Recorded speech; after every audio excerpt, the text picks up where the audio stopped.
Jadi saat itu dia memang stres lah, depresi. Jadi sempat dia merasa depresi. Ya, jadi depresi karena memang kita bisa menerima lah kondisi dia dari bisa melihat yang walaupun tidak sempurna dengan lambat laun dia harus akan menurun daya lihatnya. Jadi mungkin membuat dia semakin terpuruk, mungkin dia merasa begitu. Jadi waktu itu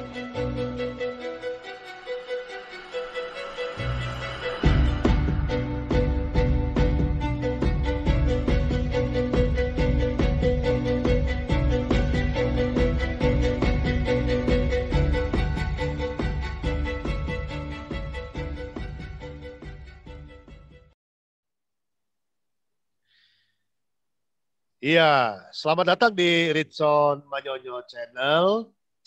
Para sahabat, kita ada di YouTube ini, channel ini, untuk memberikan edukasi, informasi, penguatan, testimoni, kemudian pengaruh-pengaruh baik kepada seluruh masyarakat atau orang-orang yang menyaksikan channel ini, kiranya bisa berdampak positif, ada solusi, ada jalan keluar, ada penguatan, ada penyegaran, ada kegembiraan yang dihasilkan dari perbincangan ini. Dan di YouTube ini spesifikasi adalah kita ingin menyuarakan, menyuarakan tentang eksistensi penyandang disabilitas, ya. Dalam segala aspek, kita ingin mengedukasi masyarakat agar tercipta satu perspektif yang baru. Dan pada saat ini kita sudah kehadiran tamu spesial jauh-jauh dari Tarutung, Sumatera Utara sana, hadir bersama saya. Saya menyapa narasumber kita, ada Bapak Ganda Lumban Tobing. Salam jumpa, Pak. Shalom, Pak. Ya, Salam gimana jumpa. kabar? Gimana kabar? Puji Tuhan, Pak Ritson, baik, sehat. Walaupun kondisi pandemi begini, juga puji syukur sehat, Pak Sony, sehat, Pak ya? Ritson.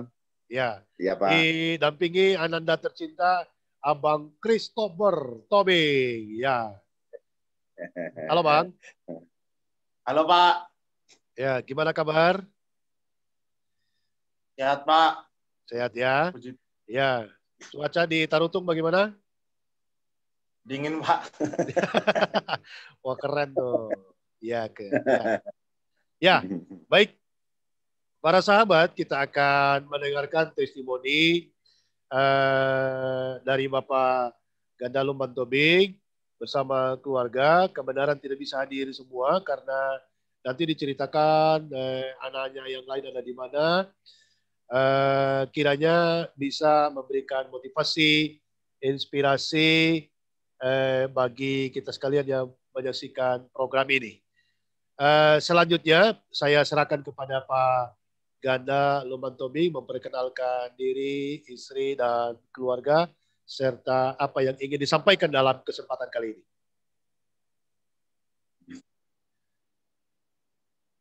Perkenalkan keluarga kami, nama saya Ganda Tobing, Lumban Tobing, istri saya Lamreta Situmeang. Kami punya anak putra, tiga-tiganya putra 3 orang. Yang paling besar namanya Christian, sekarang sedang menyelesaikan kuliahnya di Jakarta. Dan yang nomor 2 anak saya Christopher. Nah, sekarang ini ada yang murid Pak Ritson, yang nomor 3 Christopal yang sedang kuliah di Medan. Jadi anak saya Christopher ini yang murid Bapak yang ada di El Sapan. Kalau boleh saya cerita mengenai anak saya ini, sejak lahir memang waktu kecil dia lahir normal. Lahir di Surabaya, normal, tidak ada apa-apa. Tetapi waktu dia mulai SD anak ya, waktu SD ya sayangnya, kelas 2 SD. Mulai kelas 2 SD kita udah mulai lihat ada sesuatu yang tidak beres dengan anak saya ini. Karena kalau dia sering bermain, dia sering nabrak-nabrak. Jadi waktu itu kita cek di Surabaya ya. Nah, pertama-tama di Surabaya. Tapi yang lebih jelasnya setelah waktu itu kita ada pindah ke Batam. Waktu di Batam itu kita lihat semakin ada sesuatu yang tidak beres dengan anak saya itu. Jadi kita kebawa ke dokter mata, ke dokter saraf. Dokter di sana bilang itu ada kelainan di saraf mata. Baik. Dan setelah berjalan waktu, kita memang udah bawa ke dokter di sana beberapa kali. Kita coba dengan kacamata, tetapi bukan solusi. Dan sampai dia kita pindah lagi ke Medan. Di sana juga kita bawa ke dokter mata, ada eye center yang di Medan, tetap juga tidak ada solusi. Ya. Sampai kita bawa kelas 1 SMA ya nak ya, kita bawa ke Penang ya. Ya, kita kelas 1 SMA saya bawa ke Penang.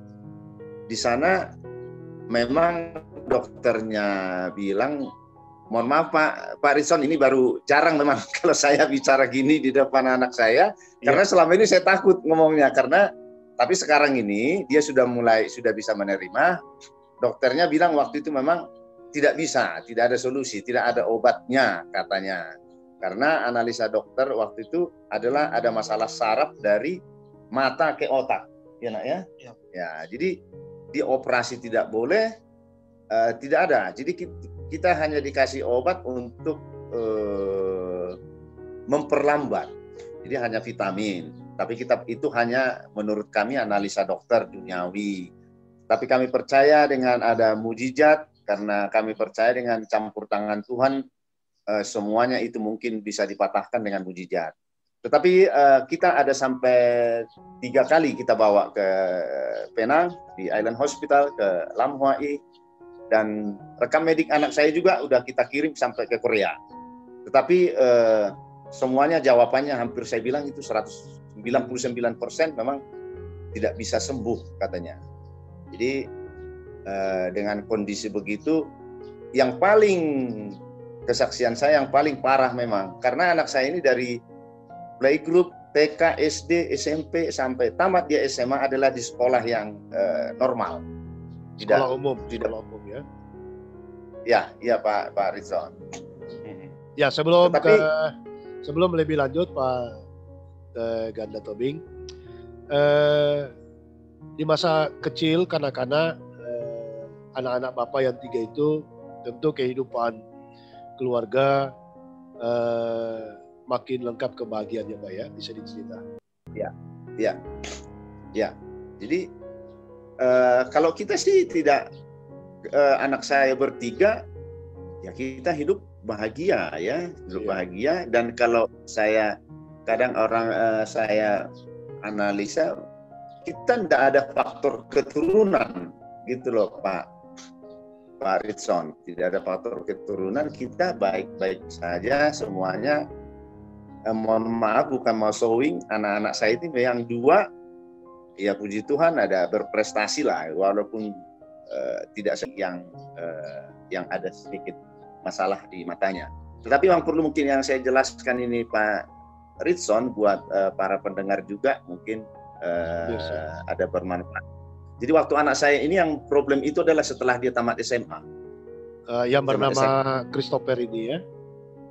Ya, Christopher ini waktu tamat SMA dia dari sekolah Santa Maria Tarutung.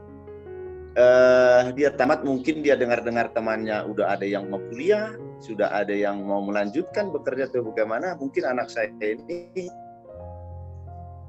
mungkin merasa stres lah ya. Jadi saya mau jadi apa? Jadi saat itu dia memang stres lah, depresi. Jadi sempat dia merasa depresi.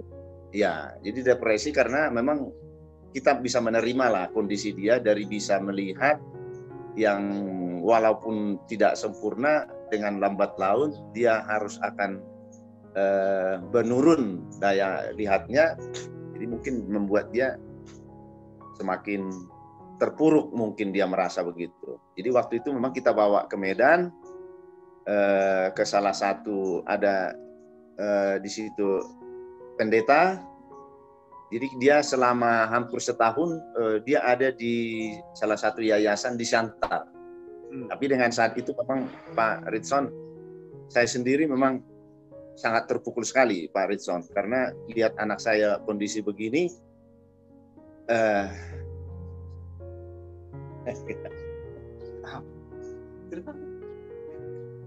agak gimana Pak Ritson, waktu itu memang saya nggak bisa terima. Jadi kadang saya bicara, Tuhan kenapa mesti anak saya gitu Pak Rizwan. Jadi saya juga waktu itu memang merasa depresi juga lihat anak saya. Karena lihat kondisi saya seperti itu. Jadi kadang saya berdosa waktu itu, kenapa saya seperti menuntut sama Tuhan, kenapa Tuhan mesti anak saya gitu. Karena dia juga saya lihat hampir setahun dia, hampir 9 bulan dia tidak mau bicara. Sama sekali tidak mau bicara. Dia mungkin merasa depresi. Saya panggil, saya coba juga untuk bicara, dia sama sekali tidak mau bicara Pak Ritson. Jadi waktu itu memang saya coba cari tempat. Jadi saya coba cari kemana anak saya ini harus saya bawa. Saya sampai ke Semarang, ke Salatiga, ke Surabaya, sampai ke Bali. Saya mau cari bagaimana solusi untuk anak saya ini. Jadi sebelum cari tempat itu berarti Bang Christopher ini pernah bergabung di salah satu lembaga Pak ya, di Siantar, dan pengalaman apa yang terjadi di sana? Dia memang waktu itu Pak Ritson, itu salah satu yayasan di Siantar ya. Kebetulan memang yayasan ini bukan spesial untuk tunanetra, tidak. Tetapi adalah orang-orang yang bermasalah, umpamanya narkoba, ya, gangguan jiwa. Jadi dicampur? Ya, dicampur Pak Ritson. Jadi dicampur. Jadi mereka, mohon maaf, mereka juga udah melakukan yang terbaik buat anak saya ini. Tetapi memang pengalaman mereka bukan hal seperti itu. Dengan kata lain mungkin bukan menyerah, bukan. Tetapi saya ambil kesimpulan ini saya harus cari solusi lagi ke tempat mana yang harus saya bawa. Dan saya cari sampai ke Jawa Tengah, kemana-mana.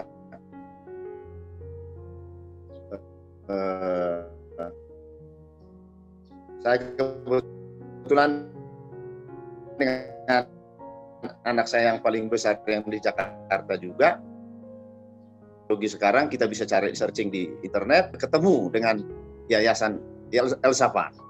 Jadi waktu itu memang kami hubungi ke El Safan, dan waktu itu kalau boleh saya berkesaksian juga, waktu itu saya berhubungan dengan ini setelah sehari kemudian saya bertelepon dengan Pak Ritson sendiri, dan Pak Ritson waktu itu memang membuka hati saya menawarkan bagaimana Pak Tobing kalau di Medan juga kan ada, kan begitu Pak Ritson sampaikan. Maksudnya ada lembaga di Medan, terus ada di kampung Pak Tobing juga.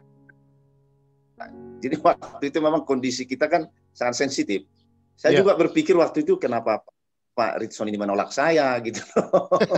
Tapi pada saat itu, tetapi memang kondisi saya terlalu sensitif waktu itu, dan Pak Ritson sampaikan silakan kalau Pak Tobing mau lihat yayasan kami silakan. Waktu itu memang saya langsung berangkat ke Jakarta, saya ke tempat Pak Ritson, dan saya puji Tuhan saya merasa di sana cukup bukan hanya fasilitas yang saya rasakan waktu itu.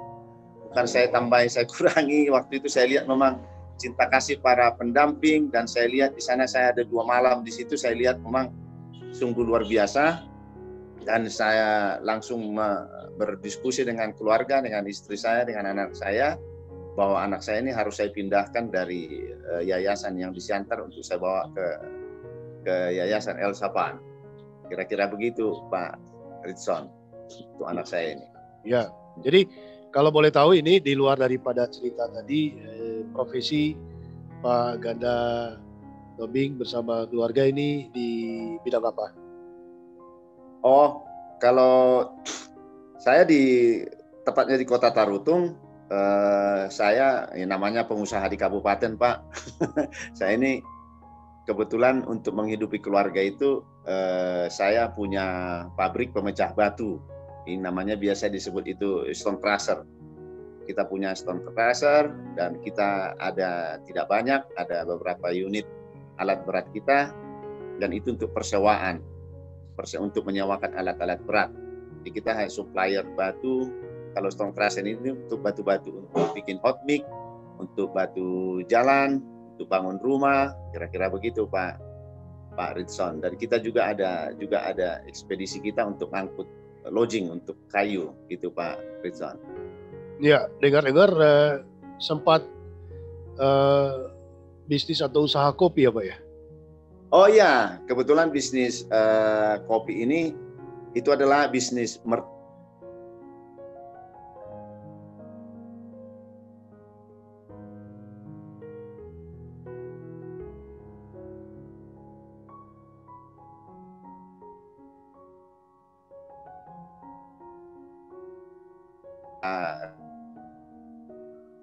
haruskan supply yang kita tampung dan kita kirim untuk supplier ke eksportir di Medan. Bisa diulangi Pak, jaringan tadi kita putus. Bisnis kopi Pak tadi yang dari awal, maaf. Oh, kalau gitu bisnis kopi ini sebenarnya adalah bisnis mertua saya. Tapi karena orang mertua saya waktu itu udah sakit, jadi yang ngelola itu adalah kita dan lebih condongnya istri saya yang kelola. Dan kita bisnisnya ini adalah pengumpul kopi yang ada di sekitaran Kabupaten Tarutung, yang juga dari kabupaten tetangga, yang kita kumpulkan jadi pengumpul dan kita kirim ke Medan. Dan kita waktu itu juga punya pengolahannya Pak, pengolahan kopi, pengolahan dari kopi yang merah itu sampai ke green bean. Tapi bukan sampai bukan sampai bubuk Pak Ritson. Kita hanya untuk supplier ke ekspor. Ya gitu Pak Ritson. Baik. Merespons dengan adanya salah satu anak dari keluarga Pak Tobing dan Ibu Situmeang yang mengalami gangguan penglihatan, apa yang dirasakan pertama kali melihat keadaan ini? Wah, kalau waktu pertama itu memang Pak, apalagi setelah dia waktu itu sempat depresi itu, wah, saya sangat drop sekali Pak. Jadi saya tidak tahu mau bilang apa. Waktu itu memang lihat kondisi anak saya ini, saya melihat saya sangat terpukul sekali. Sangat terpukul sekali. Begitu juga keluarga kita. Tapi puji Tuhan sampai detik ini Pak Ritson, karena saya bawa ke dokter dan dokter memberikan analisanya masuk di akal, logika, dan kami tidak pernah membawa ke di luar medis atau ke orang pintar, yang namanya orang pintar, kita tidak pernah itu Pak. Jadi kita memang lambat laun setelah dia ada di Yayasan El Sapan, setelah 3 bulan kemudian setelah ada 3 bulan di El Sapan, dia kan mau bicara. Setelah dia bicara, buat saya itu sudah suatu yang luar biasa. Jadi udah bisa saya menerima, anak saya juga bisa menerima kondisinya, walaupun kadang-kadang memang kita sebagai manusia Pak, orang tua merasa prihatin. Tetapi pada ujung-ujungnya Pak, kalau Bapak tanya saat ini, saya sudah mulai menikmati. Justru mendampingi dia, buat saya itu suatu kebahagiaan. Karena pada saat ini saya sudah merasa bahwa Tuhan memilih saya. Tuhan memilih saya untuk menitipkan anak ini, bahwa saya mampu dalam segala dengan kelemahan dia, kekurangan dia, saya sangat bahagia. Jadi saat ini saya lebih banyak, kadang-kadang kami berdua yang diskusi, Bapak tenang aja, saya bisa jadi ini, nanti bisa seperti Pak Ritson katanya. Jadi bisa jadi karena dia udah bilang itu, dia pengen katanya jadi direktur yayasan dia. Dan Oh, kebetulan Pak Rit, Ya. anak saya ini dari lahir, dari sebelum saya tahu sakitnya sampai detik ini cita-citanya cuma satu, Pak Ritson. Iya, apa itu? Cita-citanya jadi pendeta. Waduh. Iya nak ya. Ya. Gitu, jadi dia belum goyah dengan ininya, dengan cita-citanya. Dia sayangnya. Ekspektasi Pak Ganda bersama istri dan keluarga lainnya pada awalnya sebenarnya impiannya Christopher ini mau seperti apa sebelum benar-benar dia mengalami musibah dan divonis oleh dokter dia akan mengalami kebutaan selamanya. Oh, kalau saya kebetulan anak saya tiga Pak, 3 laki semua, nggak ada perempuan ya. Jadi kalau untuk saya, untuk anak sih sebenarnya dari 3 mereka ini saya tidak pernah mengatur atau meminta atau mengarahkan untuk jadi apa. Jadi biarlah mereka berkreasi dengan talenta yang mereka miliki. Jadi kalau seperti, tapi khususnya anak saya ini sih dari mulai dia bisa bicara, dia sudah pengen jadi pendeta. jadi kalau itu hanya itu yang bisa saya arahkan. Yang saat ini ya mungkin karena dia pengen jadi pendeta, ya saya selalu bicara ke dia, ya persiapkan dengan kondisimu yang dengan lemah melihat begini, dengan bisa disebut dengan cacat tunanetra begini, bagaimana kamu mau jadi pendeta? Ya kamu harus persiapkan dirimu, saya bilang. Jadi mentalmu, karena kamu tidak boleh, jangan tergantung ke orang lagi. Dia harus punya semangat, harus punya, jangan terpuruk di dalam kelemahannya. Itu aja yang selalu bisa saya tanamkan, Pak Ritson. Ya, tadi sering sekali Bapak bicara setelah dia bicara atau dia pernah tidak bicara. Sebenarnya prosesnya itu dari lahir sampai dia tamat SMA, dia komunikasinya bagus. Sangat bagus, Pak. Dia dari lahir sampai dia SMA itu ya sampai umur ya berapa tahun? Umur sampai tamat SMA 17 tahun ya, 18 tahun ya. Sampai 18 tahun, 17 jalan 18 itu sama sekali tidak ada masalah bicara. Umpamanya sangat sempurna. Tetapi kalau saya lihat sih mungkin karena saya sampaikan tadi itu karena depresi dengan kondisi dia seperti itu,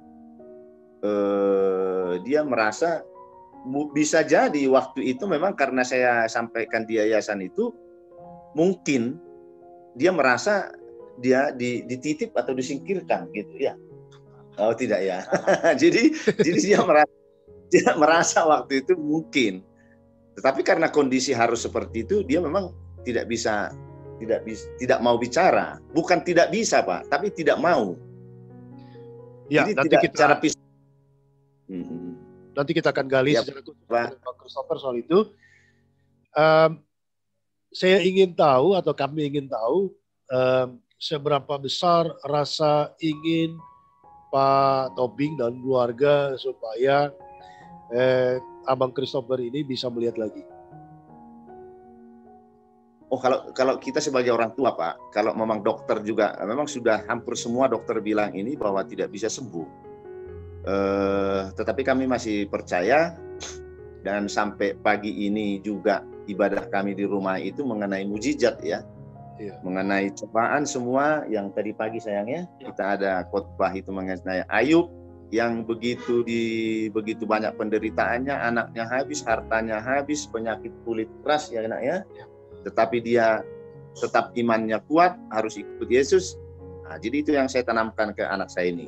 Tetapi masalah ekspektasi sampai sekarang ini sih kita masih berdoa, berharap campur tangan Tuhan untuk kesembuhan anak saya ini. Dan 3 minggu yang lalu saya bawa anak saya ini ke Balikpapan karena kami dapat di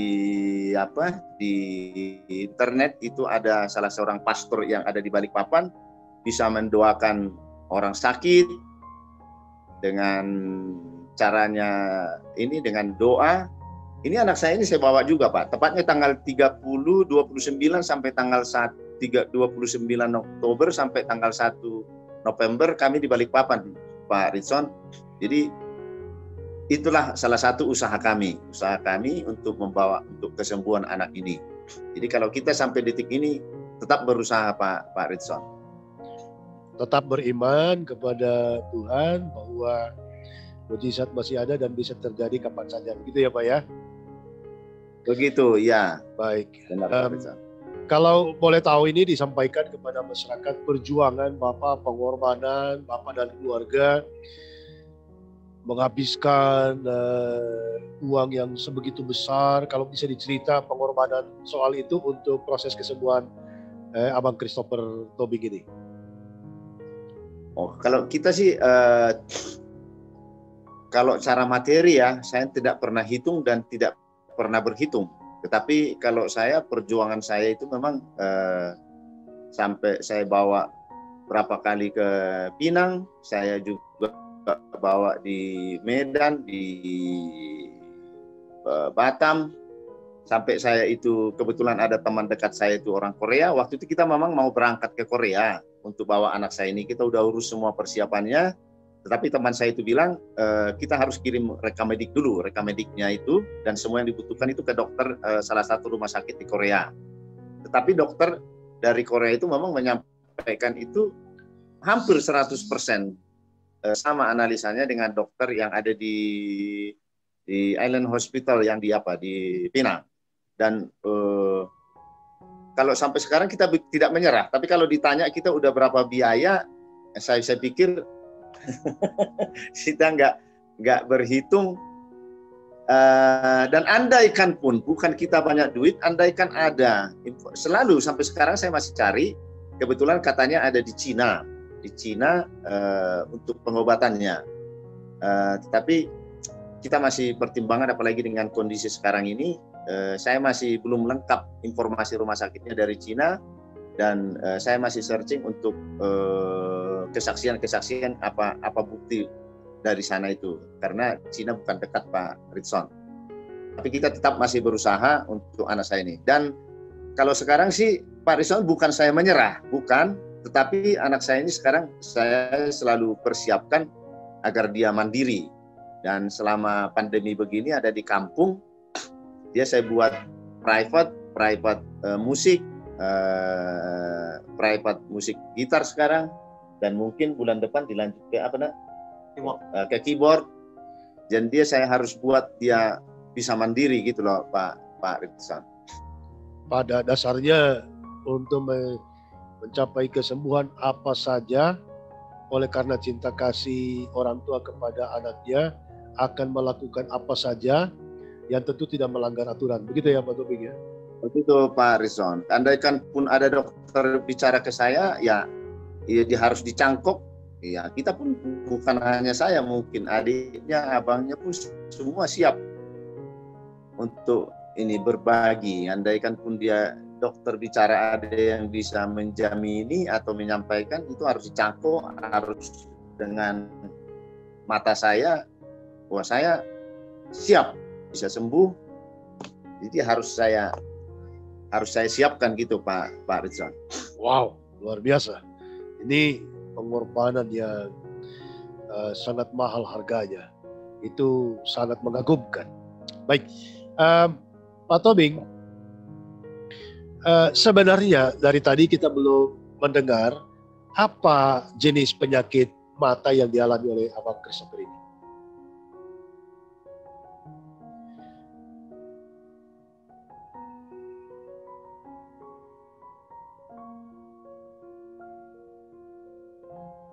Dia bilang itu, saya lupa namanya, tapi masalahnya adalah saraf mata itu ke otak. Jadi saraf mata ke otak itu dia sejak lahir itu sudah lemah. Maaf, jadi ada jaringan. Tadi ada sempat putus jaringan, bisa diulangi. Sebenarnya apa jenis penyakit secara spesifik yang dialami oleh Bang Christopher? Kalau dokter bilang, kalau bahasa Indonesia dia pakai itu adalah glukoma. Oh, glukoma. Ya, jadi syaraf mata itu dari bola mata itu ke otak itu dia memang lemah syarafnya. Jadi waktu itu dokter bicara ke kita menjelaskannya secara detail bahwa andaikan kita hidup bisa 150 tahun, suatu saat mungkin pada saat umur 120 tahun itu bisa saraf mata kita itu udah lemah, bisa jadi buta. Gitu menurut dokternya. Jadi memang, tetapi anak saya ini adalah dari lahir sudah punya masalah, itu udah kelemahan saraf mata itu.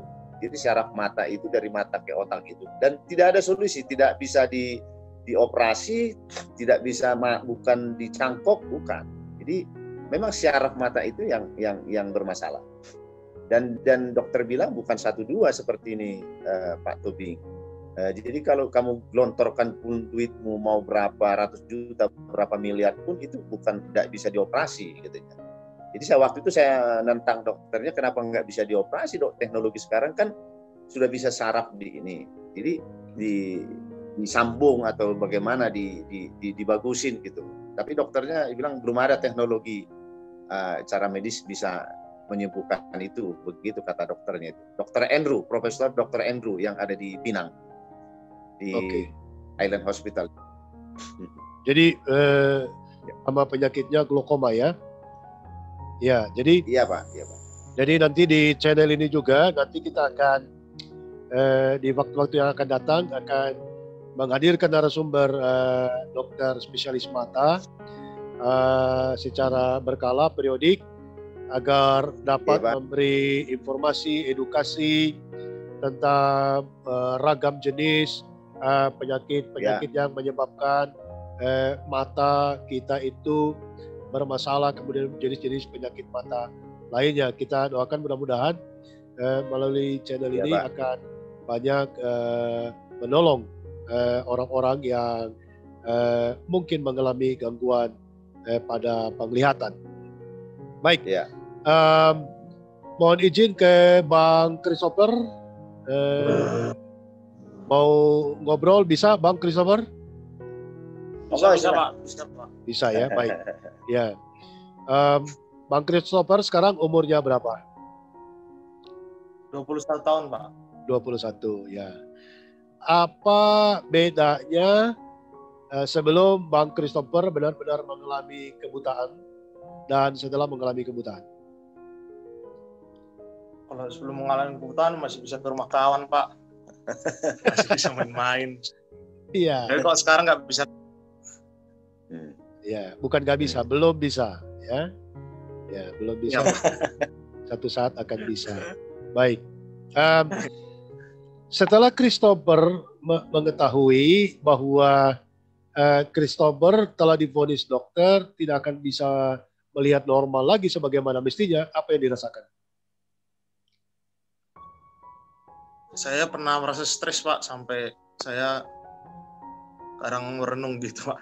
Kok bisa begini gitu? Kok bisa begini ya?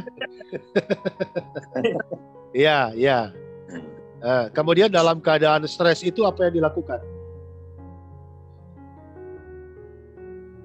Saya kadang berdoa Pak sebelum tidur, supaya saya kalau bisa sembuh lah gitu.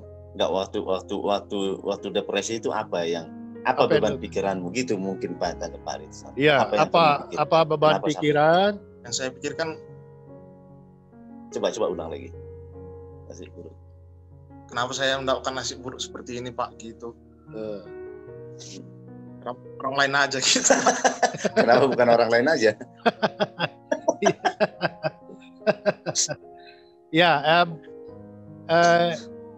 apa perilaku yang berubah? Apa perilaku yang berubah sehari-hari di rumah setelah mengalami keadaan gangguan penglihatan? Ya, sekarang saya sebelum tidur berdoa gitu Pak sama Tuhan, kalau bisa saya sembuh lah kalau bisa. Ya, maksudnya perilaku yang berubah itu sebelum berjumpa dengan El Safan, saya dengar pernah tidur di gudang atau menyendiri atau bagaimana? Oh iya, saya sekarang menyendiri di gudang gitu Pak. Ya, apa? Cuman gitu aja Pak. Apa yang dibuat di gudang? Ya saya sekarang cuman bengong gitu aja Pak, nggak ngapa-ngapain. Bengong itu apa yang dipikirkan waktu bengong?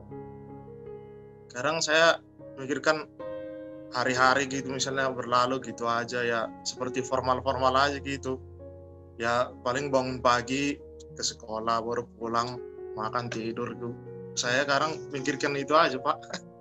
Oh, jadi ada perubahan yang tadinya bisa beraktivitas tiba-tiba stagnan hanya di rumah saja begitu. Iya Pak. Ya, kesal sama diri sendiri enggak dengan keadaan itu? Enggak lah Pak, enggak Pak. Jujur. Kesal nggak? Pernah kesal nggak Enggak. waktu itu? Enggak lah Pak. Pernah kesal sama Tapi- orang tua nggak? Yang saya pikirkan sih Pak, saya nggak bisa seperti orang lain gitu. Oh, Bekerja normal begitu nggak ada gangguan. Kalau saya kan terganggu gitu Pak. ya. Biar sama orang itu sekarang saya terbebani sih Pak. Pernah marah nggak sama orang tua? Mengapa mata saya begini? Enggak lah Pak, enggak pernah kok.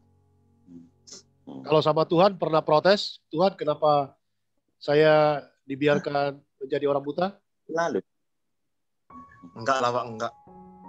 Cuman minta kesembuhan aja Pak. Kita kesembuhan. Ya. Sekarang kondisi penglihatan apakah sama sekali total, tidak bisa melihat apapun, cahaya, bayangan dan lain sebagainya, atau bagaimana kondisinya?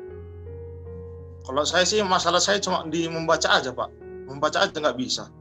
Lambat bukan bisa sih Pak, lambat. Tapi masih bisa melihat cahaya, Masih Pak, melihat warna, bisa Pak. masih melihat wajah orang, masih bisa. Bisa Pak. Perlengkapan, peralatan makan, begitu masih tahu? Bisa Pak, bisa Pak. Oh, berarti masih ada sisa penglihatan gitu ya. Kedua bola mata atau cuma sebelah? Dua-duanya Pak. Dua-duanya masih bisa. Tapi kanan, lebih parah yang kanan. Lebih parah yang kanan. Iya. Iya. Berarti hanya mengalami kesulitan membaca tulisan. Iya Pak. Iya. Nah, manakala Christopher ingin membaca buku, membaca kitab suci atau membaca WhatsApp atau SMS, kemudian mengalami kesulitan, apa yang dirasakan? Kalau saya malah kesulitan di mata kanan sih Pak, susah gitu. Kalau mata kiri bisa tapi lambat gitu Pak. Jadi kok saya membaca pakai mata kiri, agak susah juga sih Pak. Ya, manakala terjadi kesusahan itu apa yang dirasakan oleh Pak Christopher? Sekarang saya membaca harus jadi lama dulu baru kelihatan tulisannya gitu Pak. Tapi kesal juga. Oh, oke. Oke. Nah, ini akan menjawab beberapa pertanyaan besar yang ada di pikiran saya, juga para pemirsa yang menyaksikan tayangan ini. Sebenarnya apa yang membuat Abang Christopher itu mogok bicara? Ayo. Wah sekarang karena saya merasa kesal aja gitu Pak. Kesal sama siapa? Kesalnya karena sama diri sendiri sih Pak, karena saya kok kan kenapa saya mengalami penglihatan yang kurang seperti ini sih. Saya sekarang kesal gitu kok. Saya kesal sekarang diam aja gitu Pak. Kesal diam aja. Jadi Marah sama diri. iya Pak. Kalau sekarang dicakapi Bapak, diajak bicara, sekarang saya nggak ngomong gitu. Karena saya kesal aja gitu Pak. Kesal, ya. Jadi dengan kemarahan itu, kekesalan itu diwujudkan dalam bentuk tidak mau bicara. Iya. Berapa lama tidak mau bicara? 10 bulan Pak. 10 bulan. Itu mogok bicara terlama di dunia barangkali ya. Selama 10 bulan tidak bicara, itu perasaannya kayak apa itu? Ayo jawab jujur. Saya juga kadang tertekan juga Pak. Karena bercampur marah, stres gitu Pak. Jadi saya campur aduk aja semua sih itu. Kalau saya bilang sih nggak senang sih saya sih Pak. Iya. waktu dalam keadaan tidak bicara itu tidak senang juga karena tidak bicara. Iya Pak. Ya. Iya Pak. Tapi Christopher kan diajak bicara oleh bapak, ibu, sama kakak atau adik. Apakah tidak merasa kasihan sama mereka yang selalu ajak bicara tapi Christopher nggak mau bicara? Suasana hati sih Pak, nggak mau bicara. Jadi apapun dibilang mereka saya nggak, malas aja ngomong gitu Pak. Malas saja ngomong. Iya. Ya. Nah kemudian kan apa perasaan Christopher waktu orang tua mengantarkan di salah satu yayasan di Siantar? Kok saya jujur aja Pak, stres juga sih Pak. Kok saya diantar ke sini gitu Pak. Maksudnya dimasukkan ke tempat itu dan digabungkan dengan orang-orang yang dengan gangguan jiwa, bekas narkoba gitu ya? Iya Pak. Iya. Maksudnya Bang Christopher merasa bahwa seolah-olah Bang Christopher dibuang begitu? Enggak lah Pak, tapi kadang saya stres aja kok saya kok kesini gitu loh Pak. Iya, iya. Saya stres kok begini ya. Maksudnya begini itu bagaimana? Kok kenapa saya ditaruh ke sini gitu? Ya. Kenapa tidak bicara sama bapak atau ibu? Saya tidak mau di yayasan ini.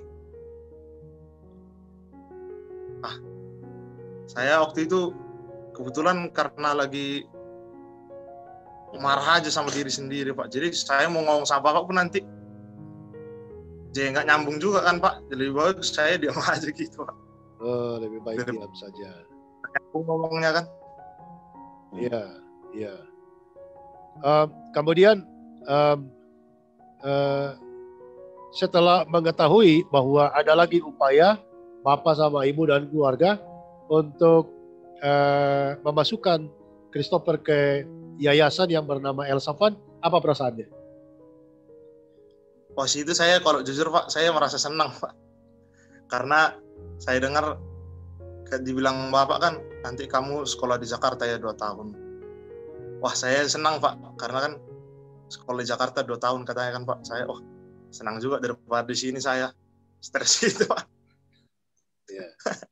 Jadi bisa keluar, bisa punya teman baru, itu adalah bagian daripada kebahagiaan, begitu? Iya Pak. Oke. Bagaimana perilaku abang sama adik sama Christopher setelah sekarang dalam kondisi penglihatan seperti ini? Kok saya jadi karena saya sudah bisa menerima diri Pak, jadi saya ajak bicara gitu Pak. Bagaimana respons mereka, bagaimana perilaku mereka terhadap abang Christopher setelah Bang Christopher dalam keadaan tidak bisa melihat lagi?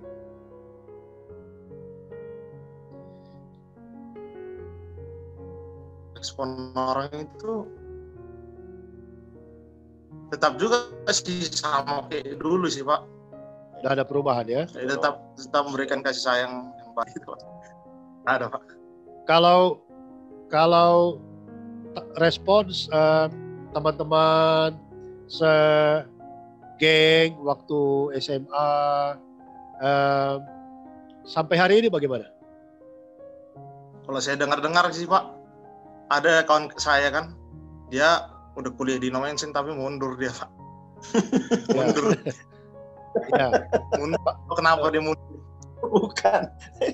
Bagaimana tanggapan mereka atau mereka setelah mendengar Abang Christopher mengalami gangguan penglihatan, apakah tetap berteman atau mereka tidak mau berteman atau mereka bingung mau berteman, caranya bagaimana? Iya. Kalau saya sih belum tahu sih Pak, karena saya belum menghubungi kawan saya gitu. Jadi sampai mereka belum tahu kalau saya begini gitu Pak. Ada niat untuk menemui mereka satu persatu?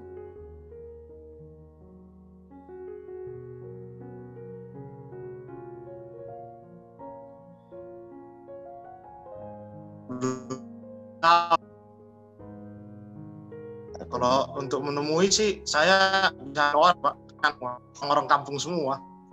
Hanya sih ada sih. Oke. Ini bisa dijawab, bisa tidak ya Bang Christopher. Saya mohon maaf sebelumnya. Dengar dulu, waktu SMA ada teman spesial wanita yang sangat dikagumi. Nah, apa betul? Ada sih Pak, tapi setingkatnya abang saya Pak. Ya, boleh kasih tahu siapa namanya? Gak usah marganya, namanya aja. Namanya Monica Pak. Oh, Monica.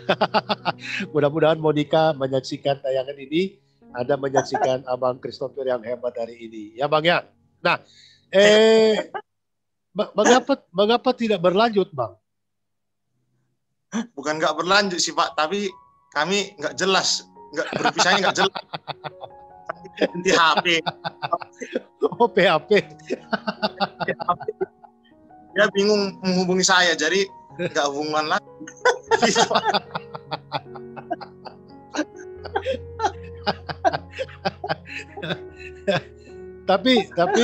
Tapi Abang Christopher di usia yang sudah dewasa ini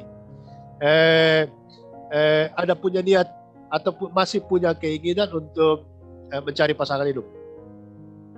Masih ada lah Pak. Masih ada lah. Ya, baik.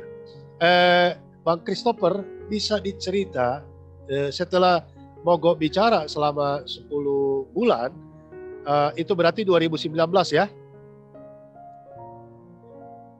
Iya Pak. 2019. Nah, 2018 sampai 2019. 2018 sampai 2019 nanti Bang Christopher bisa cerita dan ditambahkan oleh Bapak. Kapan pertama kali dan apa yang menyebabkan sehingga Bang Christopher tiba-tiba mau bicara? Waktu itu Pak, karena saya merasa keliling-keliling di yayasan gitu kan Pak kan. Baru datang Kak Mary. Telepon aja sama Mak kalau lagi perasaannya lagi nggak tenang gitu. Baru saya berpikir ya udahlah saya ngomong aja daripada gini terus kan. Daripada gitu.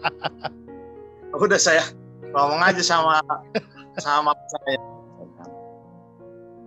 Saya ngomong, datang Mama. Senang langsung dihubunginya Bapak. Wah, si Yunus sudah mau bicara katanya kan. Iya. Baru di video call itu kan bisa sekali 4 berbicara gitu. Jadi adik saya, abang saya, mama saya, bapak saya kan, yang Pak Rizon itu loh ke kantor bapak itu. Iya. Ya situlah saya mulai bicara Pak. Kenapa mau bicara? Saya mau bicara karena saya berpikir nggak mungkin lah saya begini terus kan, masa semua hidup saya nggak.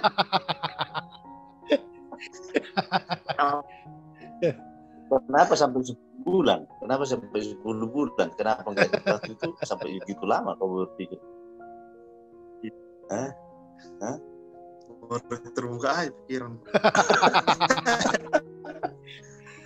Ya, pemirsa, penonton, ternyata bapaknya sendiri belum dapat informasi mengapa sebegitu lamanya Bang Christopher itu tidak bicara. Ya, dan kita sudah menemukan jawabannya. Ternyata dia jenuh juga tidak bicara. Karena manusia itu sejatinya harus bicara. Bagi mereka yang tidak punya masalah terhadap organ bicara. Pak Tobing. Siapa? Setelah 10 bulan kehilangan suara dari si Christopher Yunus Tobing ini, ketika mendengar pertama kali suaranya, apa yang Bapak rasakan? Wah, itu Pak, waktu itu memang pas hari Minggu itu. Hari Minggu, kebetulan saya tidak di rumah. Saya ada kumpul-kumpul sama teman. Waktu seperti yang saya sambung ceritanya Christopher tadi itu, waktu dia bicara, Mary, salah satu staf di yayasan, menghubungi saya. Tapi waktu itu handphone saya tidak bisa dihubungi. Jadi istri saya yang ditelepon. Waktu itu ditelepon istri, terus istri saya kasih tahu saya, kenapa kamu nggak bisa dihubung? Kenapa? Ada apa? Itu Christopher. Christopher ini biasanya sebut panggilannya di rumah Yunus. Yunus sudah bisa bicara. Saya langsung bengong. bicara. Saya bilang, iya handphonemu matikan dulu, itu nanti Jakarta Elsapan mau hubungi gitu. Ya, setelah saya matikan itu memang langsung video call dengan Mary. Saya lihat waktu itu teman-teman saya waktu itu sampai saya histeris gitu loh. Histeris, saya panggil namanya. Dia bilang, gimana kabar? Saya belum percaya, antara percaya tidak percaya gitu loh. Tapi karena langsung video call, dia bilang, Bapak kapan datang? Itu kata-kata pertamanya, kapan datang lihat saya? Jadi saya histeris di situ, sampai teman-teman saya kaget semua. Ya sudah, kita langsung, saking senangnya saya, kita langsung video call dengan abangnya di Jakarta, dengan adiknya juga, dengan Mary, semuanya. Saking senangnya waktu itu, sementara dari Tarutung itu kan hanya waktu itu sampai malam. Saya lupa beli tiket waktu itu. Saya lupa karena saya saking senangnya nggak ada kepikiran. Karena kita beli tiket itu dengan salah satu penyedia tiket itu, Traveloka, itu kan hanya sampai jam 9 malam. Sampai jam 10 malam kita tidak ada kepikiran, Pak. Kepikiran untuk ngurus keberangkatan. Tapi waktu itu memang pagi-pagi kita langsung, besoknya Senin kita langsung, saya dengan istri saya goso langsung ke Jakarta. Tapi waktu kalau pertanyaan Pak Ritson bilang gimana perasaannya, waktu pertama dengar dan lihat di video call itu memang saya tidak tahu, seperti dapat hadiah yang tidak ternilai, yang tidak sangat mahal waktu itu. Karena saya sampai berpikir, ini anak saya apakah jadi bisu gitu. Karena memang dia ini sama sekali satu kata pun tidak mau sampai 10 bulan, tidak mau bicara. Sampai apapun saya bawa jalan di Jakarta, saya bawa waktu itu saya lihat dia ke Jakarta, tidak mau. Sampai kepikiran, ini apa anak saya jadi cacat lagi atau tidak bisa melihat gitu. Tidak bisa melihat, tidak bisa bicara gitu loh. Tapi tiba-tiba waktu itu memang ya puji Tuhan, campur tangan Tuhan semua, doa kita dijawab Tuhan.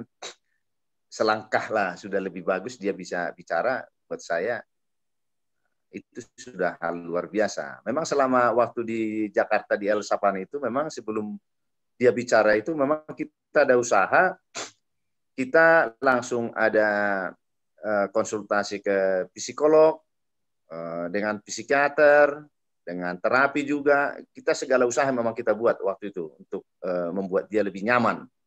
Jadi waktu itu memang sampai sekarang pun anak saya ini masih dibantu obat dari psikiater, dari untuk makan obat setiap hari gitu Pak.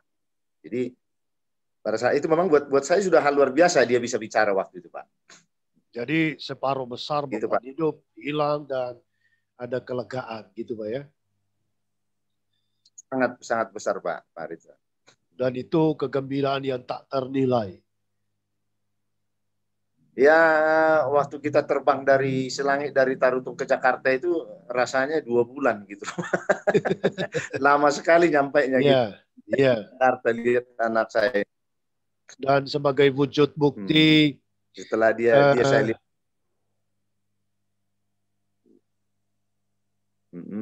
Dan sebagai wujud bukti kebahagiaan yang tak terhingga itu, malam itu karena lupa beli tiket, gelisah tidurnya. Wah, enggak bisa tidur Pak, bukan gelisah. Kita ngobrol terus sama istri sampai jam 8 pagi, tidak ada tidur. Karena mikir, saya jalan sendiri di rumah, nyanyi, kadang sampai saya nangis itu nangis bahagia, nangis. Karena memang anak saya ini sangat dekat ke saya Pak. Bukan hanya dia dekat, saya juga tidak bisa jauh dari anak saya ini Pak. Iya. Dan akhirnya terbang ke Jakarta, dan hari Senin itu tiba di Jakarta, dan waktu pertemuan pertama kali, apa yang terjadi? Waktu itu memang dia sudah dia sudah tahu dari staf dari yayasan bahwa kita mau datang, dia mungkin sudah menunggu juga. Jadi waktu kita ketemu itu memang rasanya tidak, padahal saya waktu itu baru seminggu dari Jakarta itu. Baru seminggu lihat dia. Seminggu baru pulang dari Jakarta, saya kembali lagi itu. Jadi rasanya seperti bertemu yang sudah lama tidak bertemu gitu loh Pak. Jadi Karena dengar suaranya pun saya sudah rindu sekali. Sudah 10 bulan Pak, nggak waktu sedikit, nggak waktu pendek itu, nggak pernah saya dengar suaranya. Tiba-tiba saya dengar, apa kabar Pak? Katanya. Waktu itu kita bicara, saya ajak bicara. Memang belum banyak sekali dia bicara waktu itu, tapi sudah mau dia bicara gitu Pak. Ya, dan akhirnya langsung pergi ajak makan kesukaannya. Kita bawa, ya, saya permisi ke yayasan, kita bawa keluar, dia udah mulai cerita.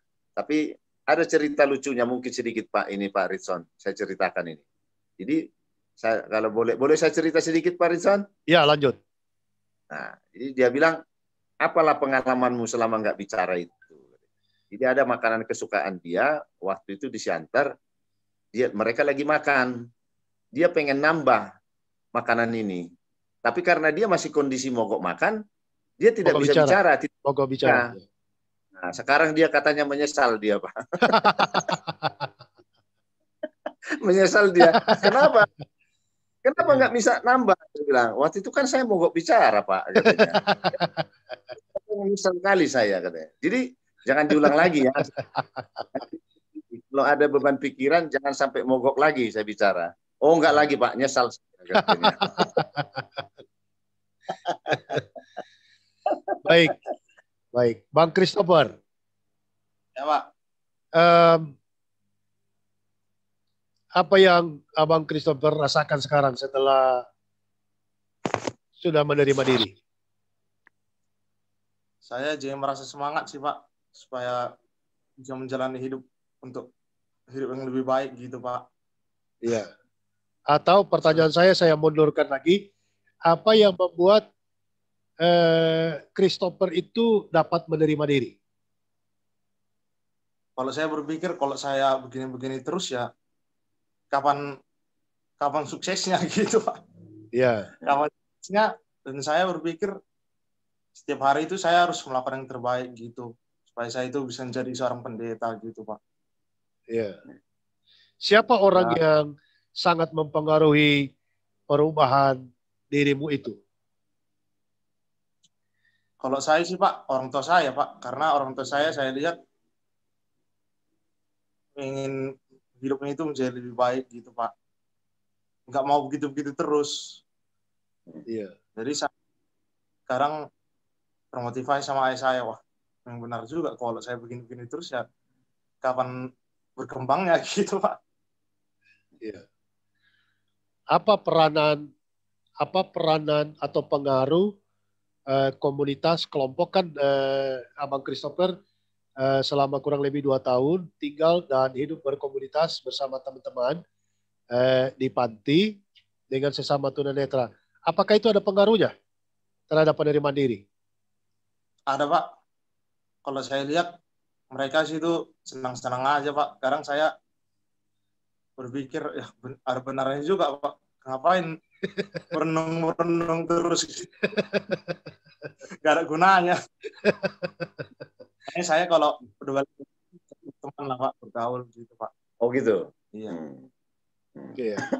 Kok saya pikir nggak ada gunanya gitu. Merenung terus nggak ada gunanya. Setelah melihat teman-teman dalam kelompok, dalam komunitas itu, ternyata mereka bisa apa saja, Bang Christopher? Wah, saya lihat ahli sekali bermain musik, baru si Simon dia programmer gitu, pandai berkomputer gitu Pak.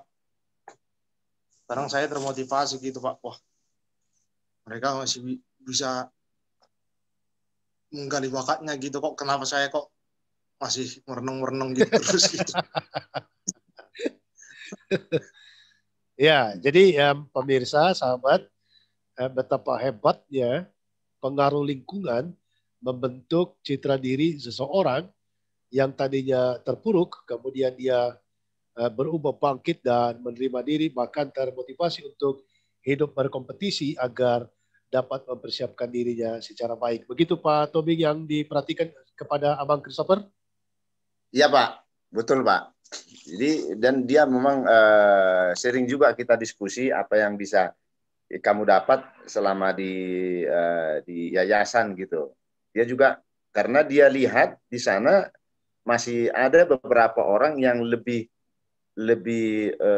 yang senasib dengan dia, mungkin yang lebih parah ya, mungkin ada yang cacat ganda gitu loh. Jadi dia termotivasi dengan itu. Dan kita sebagai orang tua memang kita motivasi dia, karena yang kita support dia, kalau begini terus kamu mau jadi apa? Kalau jadi pendeta itu ya harus berjuang dengan apa kondisimu, harus kau siapkan dirimu gitu loh Pak. Jadi memang faktor lingkungan itu sangat sekali loh Pak, sangat berpengaruh, sangat mempengaruhi ininya perkembangan anak saya ini. Ya, jadi lingkungan positif akan mempengaruhi anak untuk hidup positif, lingkungan negatif akan mempengaruhi seseorang untuk hidup negatif. Begitu ya Pak ya? Benar Pak Reza. Baik. Iya Pak. Christopher, kenapa memilih mau jadi pendeta?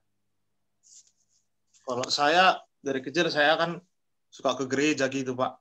Saya suka mendengarkan musik-musik gereja gitu. Jadi saya tertarik, wah bagus saya jadi pendeta aja. Karena kan saya lihat kayak nggak ada beban hidupnya gitu Pak. Enak aja. Bahagia. Dan beban hidup. Kali saya.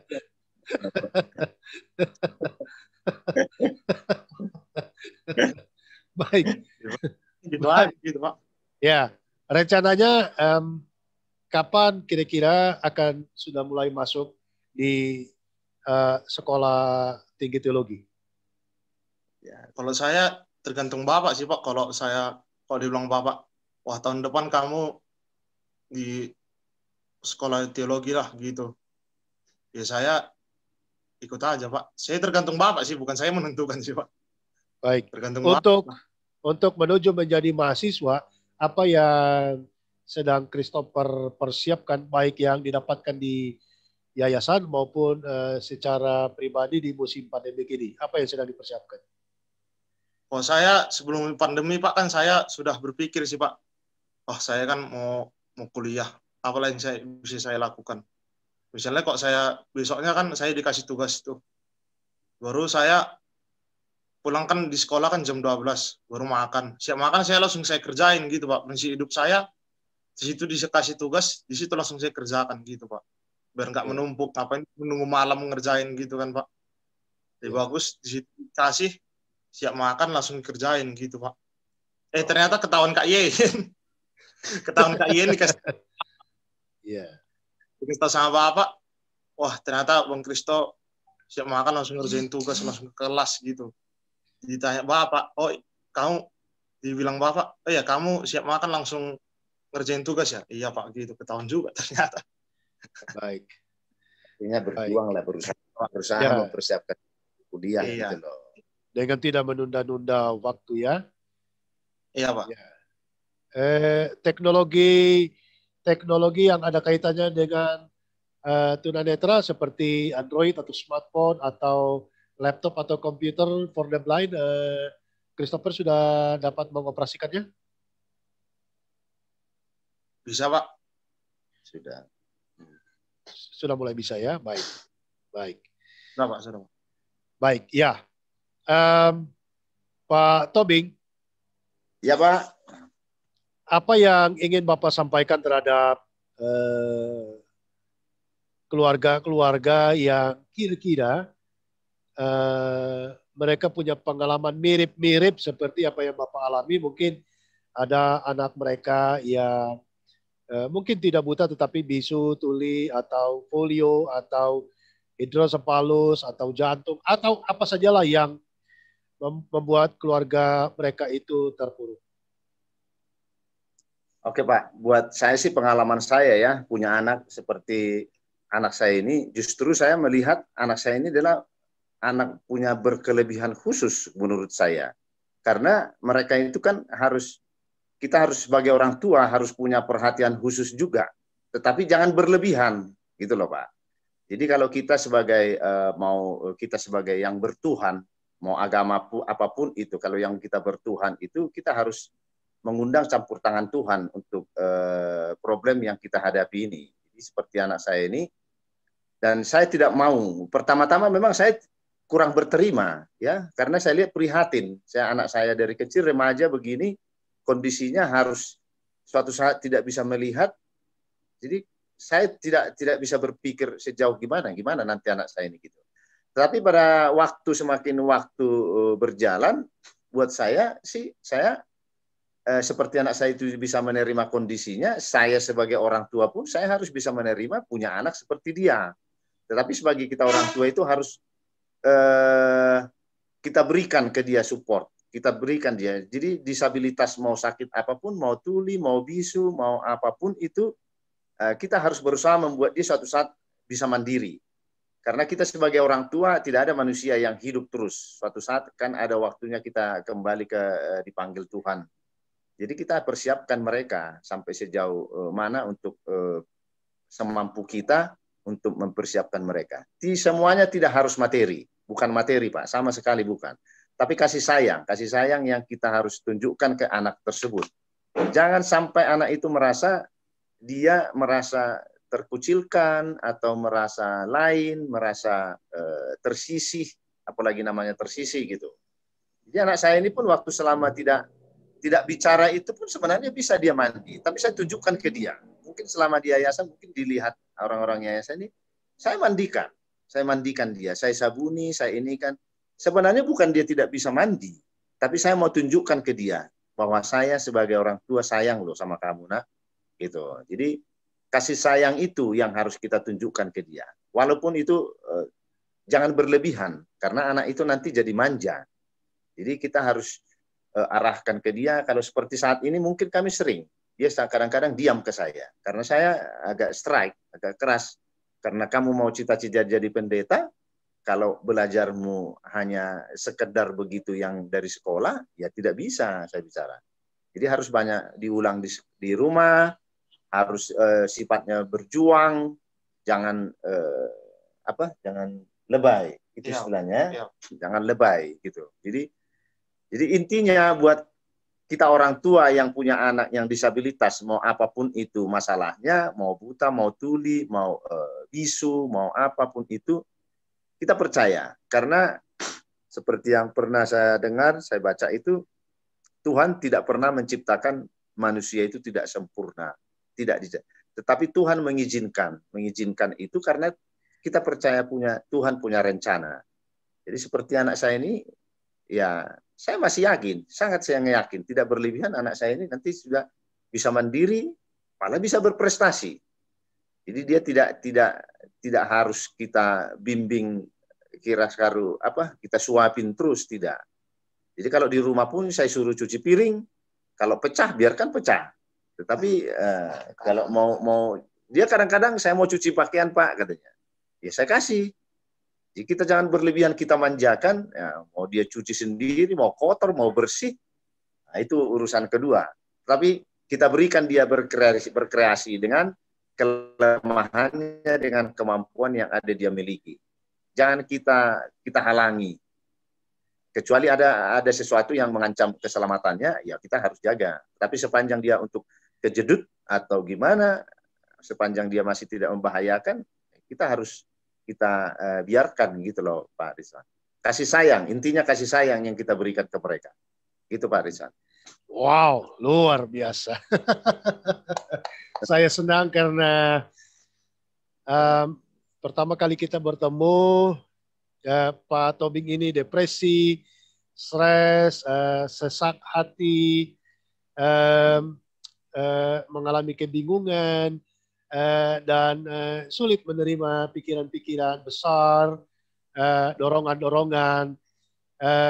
Dia tidak pernah bicara seperti ini, tetapi setelah beberapa waktu kemudian, dunia berputar, membuktikan bahwa tidak ada yang mustahil, dari yang terpuruk bisa menjadi sesuatu yang lebih baik, dan Pak Ganda Tobing telah menjadi seorang motivator dan inspirator yang unggul bagi banyak keluarga yang masih terpuruk. Bravo Pak. Saya senang sekali karena Bapak telah memiliki kemampuan untuk bisa bicara seperti itu. Terima kasih. Terima kasih Pak Riza. Baik. Kepada Bang Christopher, apa yang sebelum apa yang ingin disampaikan kepada teman-teman di luar sana, Ada nggak cerita lucu, cerita unik, kejadian-kejadian selama Bang Christopher telah menerima diri dan mengalami kebutaan? Nggak ada sih Pak. Saya diri saya merasa senang aja, termotivasi untuk supaya saya menjadi orang yang sukses gitu Pak. Baik. Adakah tokoh tunanetra di dunia kah, di Indonesia kah, yang menjadi idola dan panutan? Wah, belum ada Pak. Iya. Baik. Baik. Apa yang mau disampaikan kepada teman-teman di luar sana yang juga baru mengalami kebutaan, tetapi hidup mereka masih terpuruk dan belum bisa menerima diri? Kok saran saya, ya lakukanlah apa yang buat kamu sukses gitu. Supaya kamu itu berguna gitu Pak. Ya, mungkin Pak, saya bantu. Mungkin Pak Ritson maunya itu kira-kira apalah yang kau berikan saran sama mereka saat kau diskusi dulu, apa kira-kira yang mau kau sampaikan ke mereka? Jangan larut atau bagaimana? Kalau saran saya, janganlah mau begitu-begitu terus gitu kan. Karena kalau dia begitu-begitu terus, gunanya sama dia kan nggak ada gitu, malah buat dia jadi dijauhin orang kan. Iya. Terus dia lakukanlah apa yang buat dia itu berhasil, buat dia berhasil, supaya dia itu berguna bagi diri sendiri dan bagi orang gitu. Luar biasa. Lah, saran saya jangan begitu-begitu terus lah. Jangan terpuruk gitu ya. Iya.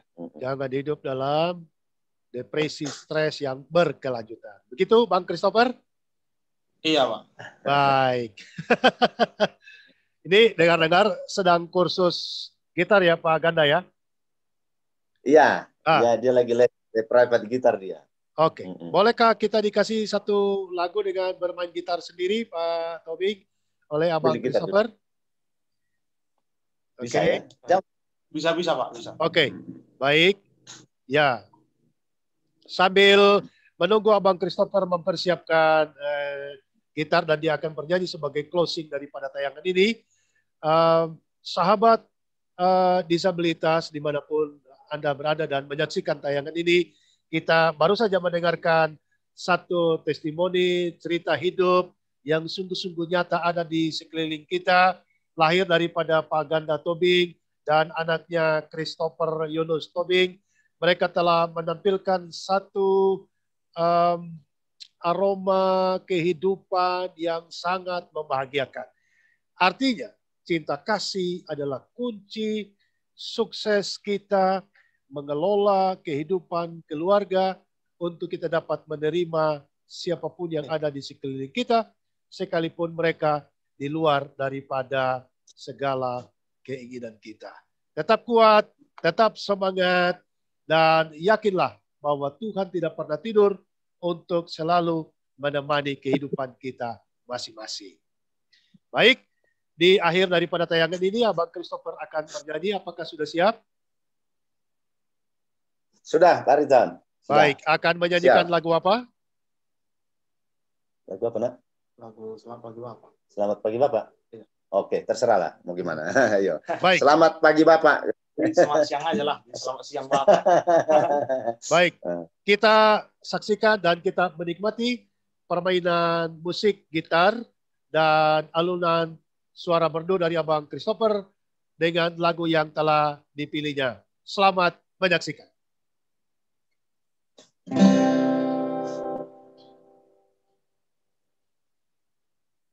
Selamat pagi Bapak, selamat pagi Yesus, selamat pagi Roh Kudus.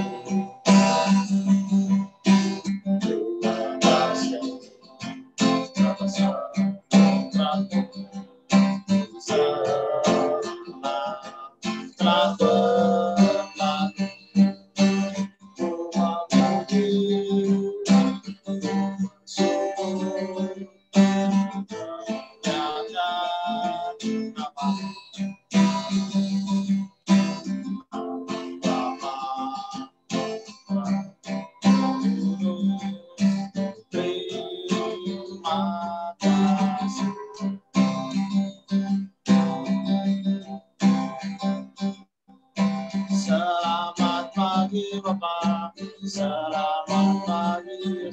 Selamat pagi, Romo. Terima kasih atas anugerahmu. Sekarang telah berakhir. Ku memuji, ku bersyukur, memuliakan namamu.